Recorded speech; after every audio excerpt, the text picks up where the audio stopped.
არა, იცით მამაო, თქვენ დაგლოცეთ თუ შეიძლება. მერც დაგლოცეთ, კარგად იყავით, ღმერთი იყო თქვენი ფარველი.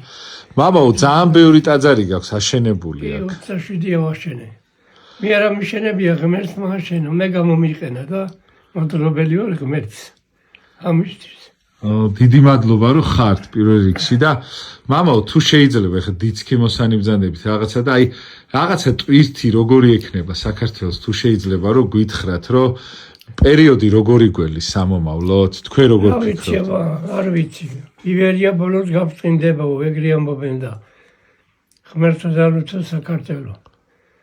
ღმერთს აგააძლიეროს, გაამცლიანოს. სიმშვიდეც უშურებს, მორწმუნენი უნდა იყვნენ, მორწმუნეები, რო გადარჩნენ. თორე ეშმაკი იბრძვის, ისე იბრძვის, რომ ყველა უნდა რომ ჯოჯოხეთში წაიყვანოს. ამისთვის ადამიანი უნდა იყოს მორწმუნე. რო გადარჩეს. აი რა უნდა გააკეთოს მამაო ადამიანმა აი ამ რწმენაშიც რო ძლიერად იყოს, იმიტომ შეიძლება ყველას ეგონოს რომ მორწმუნეა, მაგრამ ყველა ვერ გადარჩეს. მორწმუნე გადარჩება. რწმენა ექნება ღმერთსა. შიში და სიყვარული ყველა გადარჩება. არაფერია ღმერთის შეუძლებელი რომ ადამიანი არ გადაარჩინოს.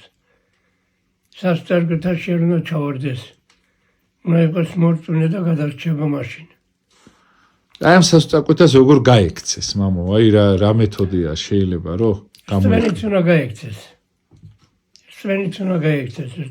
სვენა უნდა კონდეს და მაშინ გადარჩება. სული პერიოდი არის, უმუშევრობა არის. ეხლა ადამიანებს უჭირთ საზღვარგარეთ გარბიან.